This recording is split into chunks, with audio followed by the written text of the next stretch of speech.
Good afternoon, everybody. Welcome back to the Crisis Technology Center. We have our next micro talk starting now. We are live on Periscope, and we'll also be live here at the MX at IAEM 2015. So joining me today, we have Siobhan with the Wireless Information System for Emergency Responders. So she's going to be sharing some exciting technology that's available, so please come and join us. It's about a 20-minute talk, and you can enjoy your lunch while you're here. So thank you, Siobhan. Thank you. So thank you for the opportunity to be here, and I am bringing information to you about the Wireless Information System for Emergency Responders, also known as WISER.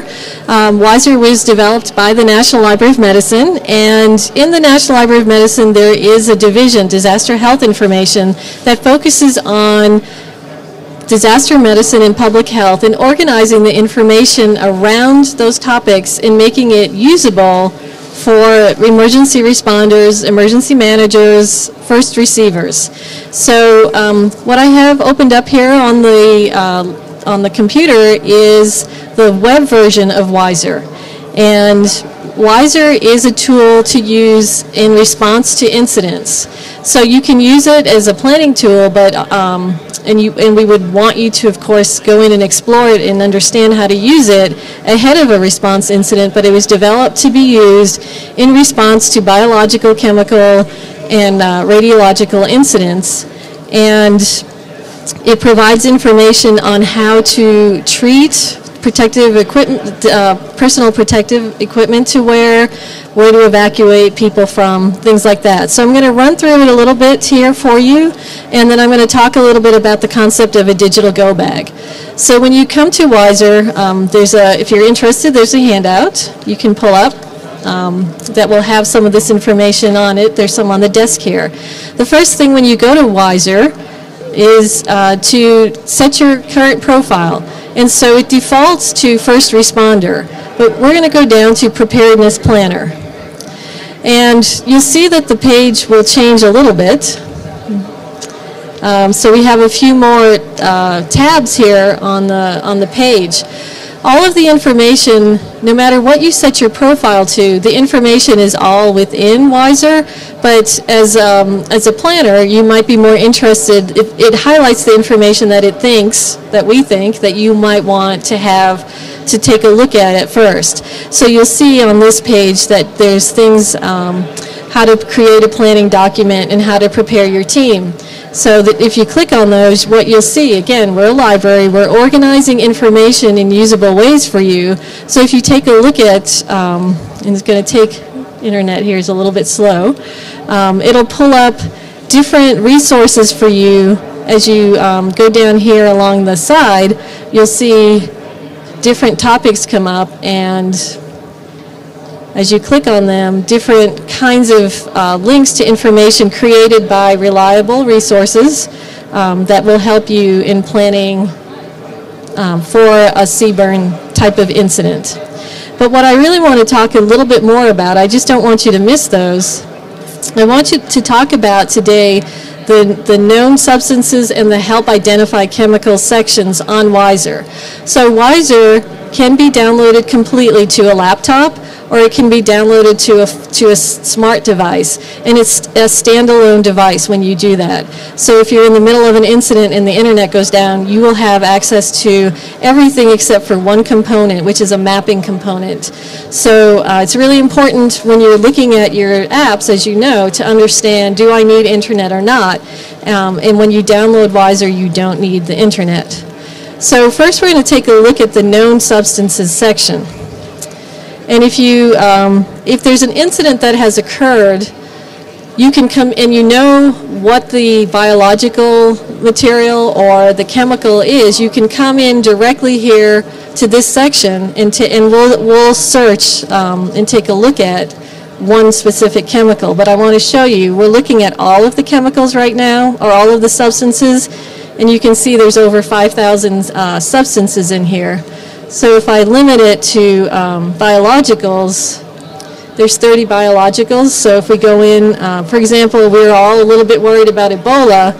If you go in and take a look at Ebola, you'll see the kind of information that you can have access to from Wiser. So along the side here, what are the indicators? What are the response guidelines? What protective clothing should people be wearing? Things like that. And this protective distance map is the only part of Wiser that you need to have internet access to. Because I think because I'm on the, oh no, it's just taking time to pull up. The map will show you, will allow you to put in, it'll pull in the GIS information of your current location, and it will allow you to put in wind direction.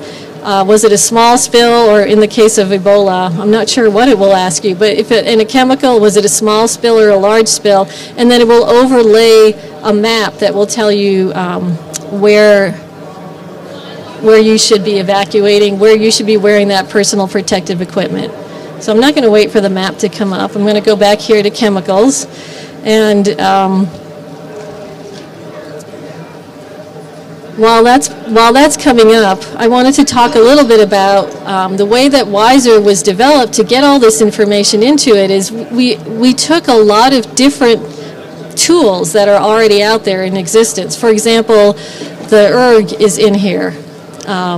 We've got all of these tools right here. There's the library has the Hazardous Substance Data Bank, which has a lot of information that you just saw about the treatment. So we've pulled all of these tools into Wiser so that you don't have to go, let me go to the ERG, let me go to the database on toxicology, let me go to all these different tools. It's all here for you in Wiser, and it makes it easier for you to be able to search and find the information right there, because during an event, you want to be able to just get that information right away. So let's see, it's not, I'm going to just come over here.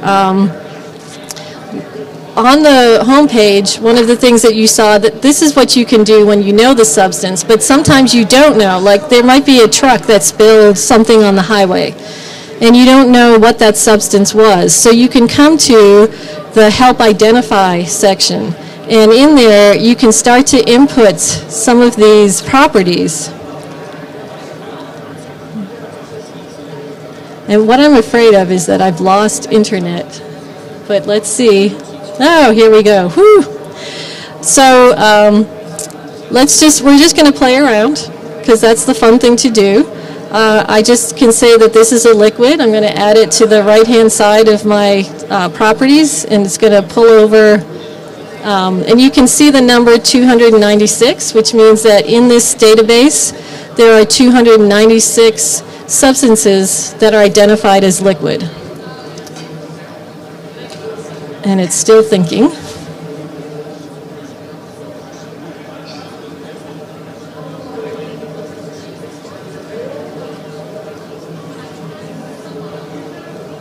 All right, well, we're going to let it think for a while. My favorite part of Wiser is the symptoms part, because it will pull up this body, and you can, for example, click on skin, and it will pull up what are some things that would show up on skin. And as you can see, these numbers, if the internet was working a little bit better here, what would start to happen is those numbers would decrease. So as you build up your profile, the numbers go down, and eventually you get down to just a smaller number. And you can see over here your results, the number starts getting smaller and smaller.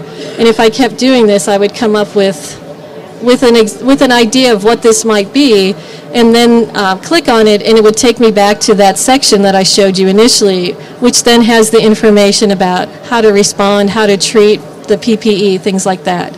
So if you haven't been using Wiser, if you don't know about it, we hope that you start to use it. It's freely available for you from the National Library of Medicine. Your tax dollars have paid for this tool, and that we hope that you use it in drills as well. One of the other things that I wanted to talk about today was the concept that we talk your digital go bag.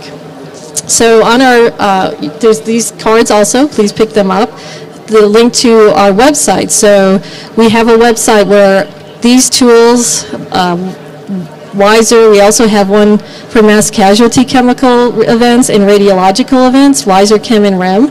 You can find information about those tools, but also a lot of other kinds of information. But we have this web page that we call the Disaster Apps for your Digital Go Bag. And as you can see, as you scroll down, of course, we have our apps at the top, because that's what we're about. But we have gone through and identified organizations like the Red Cross, the CDC, and we've organized the information, and the links to the apps are right here. So you can go in if you wanted to download LactMed, which tells you what the information about if a chemical will be in a woman's breast milk, and will that have an effect on the baby. You can download an app for that and have that either on your iPhone or on your Android. We have information for responder support and safety, so the OSHA heat safety tool. We also have psychological health tools. So we have in here the Provider Resilience app. So what we want in the responder self-care, which is a really important concept. So what we'd really like to see is that people have on their phones, on their smart devices, just a folder that you drag all of these apps into that are relevant to the work that you do, and have your digital go bag ready to go the next time you deploy. You've got it ready and packed and always available for you to use. So we have a booth here. We're at booth 639. If you want any more information on any of the information that I've covered today, please stop by, and we're really happy to have had the opportunity to present this micro talk to you and hope that you learned something from it. So thank you very much. Thank you so much for coming. It was really great I learned all sorts of things from this presentation, and it was pretty exciting to see these tools that are coming out. I know I have a question for you, which is, with the constantly evolving PPE requirements for Ebola, how were you able to keep that up to date so people had a good place to find the most recent information?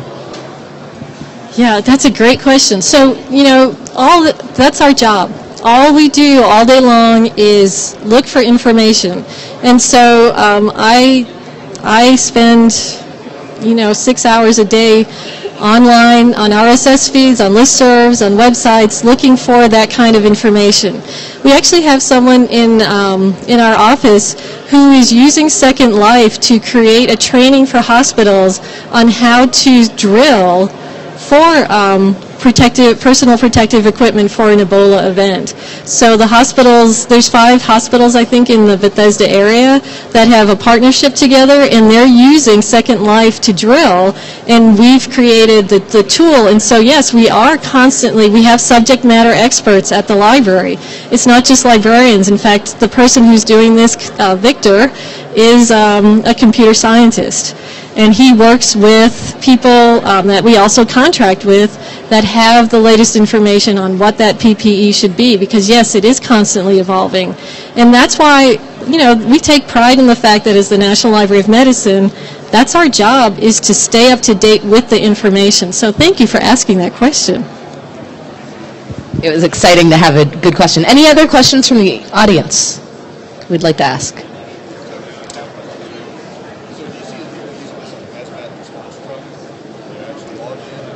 So the question is, I'm going to repeat it for our Periscope audience. Do you see people actually using this on hazmat trucks when they're out in the field? Have you seen any case studies of it being useful?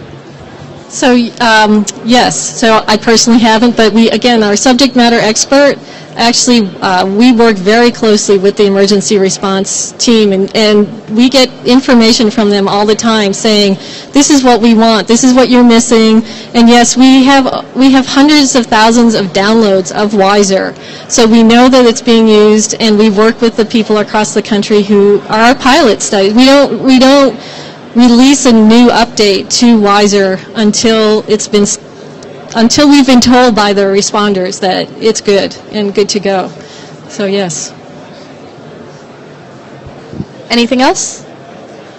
Well, thank you so much for coming today. It's really awesome to learn about these tools that are out there, and this is such a great resource for a variety of tools. So it is even a launching place, and we've got a bunch of materials that have been printed here, so if you want any more information, she'll be around for some questions. You can grab some materials. And our next talk is on Somebody Must Know.